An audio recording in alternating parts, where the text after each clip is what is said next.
We went out, identified her as 32-year-old Miss Brandy Dyson. Sat me down on the porch swing and told me that my mom had been murdered. We had to bury her in a turtleneck sweater because she was strangled. There was not adequate evidence to try him for second-degree murder of Brandy Dyson. I just want justice for her. She deserves justice. Our lakefront is usually home to happy times and beautiful sunsets, but for one Southwest Louisiana family, it holds a mystery, 20 years in the making. Over 20 years and still no justice for Kinder native and mother of 3, Brandy Dyson. I know that she loved me with all of her heart. I know that she loved her other children with all of her heart. She is loved, still is loved so dearly by all of her family, by me. You know, I'd like to think of what she would think about her grandbaby. November the 5th is when we got the call about 11:55 a.m. People walking by noticed that there was a body in the water. So we went out, identified her as 32-year-old Miss Brandy Dyson. Investigators were able to collect some evidence, but things were very different 2 decades ago. For us, I mean, '05, no surveillance video, no body cameras, no cell phones, none of that would into play in '05. Let's rewind for just a second to earlier that year. Please seek shelter elsewhere. You're looking at hurricane-force winds stretching from Sabine Pass probably all the way to the other side of Jennings.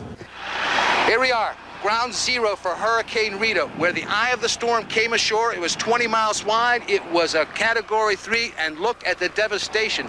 And just a month before, bodies are floating in the water. Most destructive and tragic event in the history of Southeast Louisiana. I'm lost.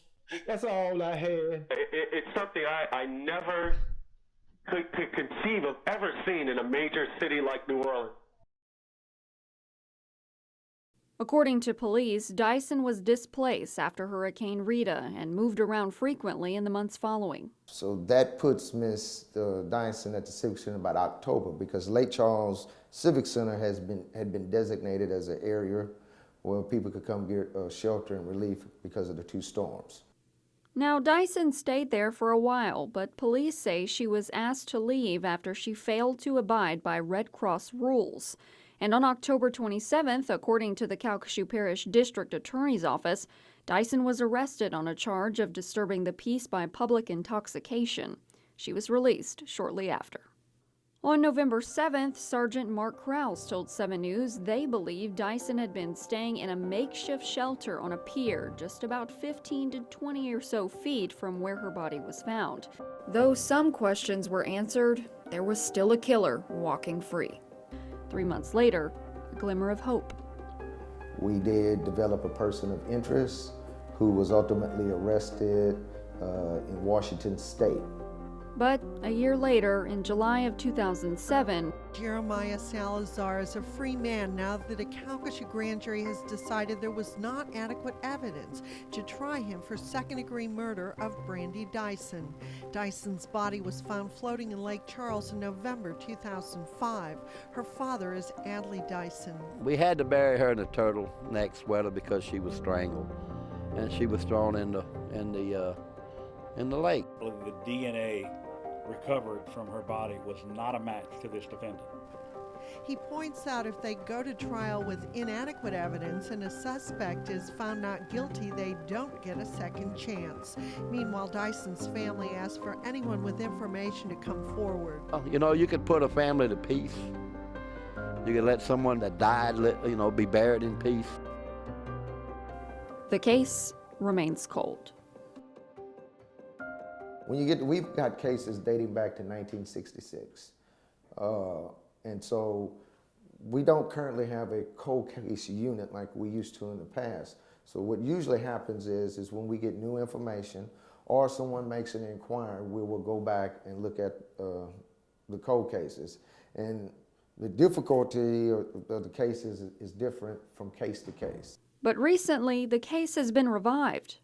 I picked up the case and I told her that I would be looking into it. And me looking into it, it's going to be retesting what evidence we can retest, trying to locate witnesses if we can, trying to see if we could support the arrest that we could not support back then, and if there's something, new information that may lead us in a different direction.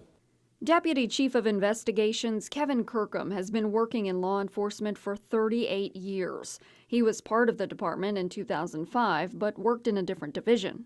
The difficulty is the witnesses and the evidence in any cold case.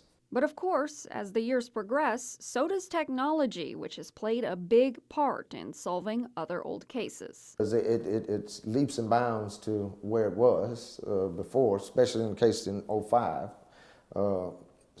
by leaps and bounds. So retesting does a lot because they can use much less samples than what they needed back then. But the difference lies in things that we collect today and use today were not even collected in the 80s and 90s. So some things can be used, some things can't be used. This aerial shot currently on your screen shows approximately where Dyson's body was found. 20 years later, I'm standing near the same site, but with minimal evidence. Police say they hope bringing this case to the surface encourages possible witnesses from 2005 to step forward. But ultimately, they hope to bring answers to Brandy's family. I had a school function where I was like singing or something, and I could look at their faces in the crowd and I knew that they were not okay. They sat me down on the porch swing and told me that my mom had been murdered at 10 years old. That was really hard. Holly Searcy, Dyson's daughter, was just a child when she got the news. She says the grief has grown with her. I have a 2-year-old, and I have to, look at my baby and I can only imagine what my mom was feeling when she left this earth about her babies. Searcy explained she was laid off from her job a while back, and in the months following, she says she thought a lot about her mom and decided to use some of her newfound free time to do even more advocating. My Aunt Miranda, she did a lot of advocating for my mom, and she's tired. She's been advocating for her for 20 years. We had some podcasts made, now she's on Project Cold Case, her picture and case, and I was able to put it on Web Sleuths, and just things that getting her name out there is what matters to me. But being that voice isn't so easy. Talking about this every time, is re-traumatizing, and that is okay. I am okay with whatever has to happen. I just want justice for her. She deserves justice. And neither is navigating all the ups and downs that have come with this case. Hope is kind of a funny thing. You need hope. You have to have hope. But when you hope too much and nothing comes about it, it's honestly soul-crushing. Multiple times throughout those 20 years, we've gotten a morsel of hope and held on to that hope, and it amounts to nothing. And I can't tell you how heartbreaking that is for me and my family members. Here in Cameron Parish, residents will be cleaning up from Hurricane Ike for weeks and months to come. And sadly, part of the huge job ahead includes recovery of loved ones whose caskets were unearthed by the storm surge. When I was, I believe, 14, her casket was washed away by Hurricane Ike. Caskets seem to be spread over a much wider area and much more difficult terrain in order to be able to retrieve them. And it's going to require that we have some specialized equipment, marsh buggies, helicopters, airboats, and things like that. Problem is that people have to understand there is absolutely no funding for this whatsoever from the state or federal government. I believe her body went missing for 6 months. And we finally got her reburied, got a new headstone, found the old headstone, but yeah, it was like losing her all over again. That I don't think my mom has found rest. I don't think that she has found peace because of all of the extenuating circumstances concerning this case. You know, something I struggle with is that my mom, Brandy, was not the perfect victim. She had her own set of issues, and you know, she had alcoholism. She experienced homelessness, but that doesn't mean that she deserved what happened to her. That doesn't mean that she doesn't deserve justice. Deputy Kirkham echoes the same sentiment, saying he's going to test every theory he can to give this family some sort of closure. I hate to use closure because when you lose a loved one, it's not closure. You're always going to miss that person. We'll see what evidence I want to send. We will check the lab to see what could be tested. That would get sent off, and in the meantime, I'll go out and start trying to locate witnesses that were named in the report to see what they're saying, to see if they can support the original arrest or lead in a different direction. And in this particular case, the time frame that may take a while will be the testing, and it will be the location of witnesses because it's been 20 years. Kirkham and Searcy agree their best shot at solving this case is with witnesses, but recognize it won't be an easy task. And you have to understand that nowadays, some witnesses have passed on because it's been such a long time, don't want to get involved because it's been such a long time.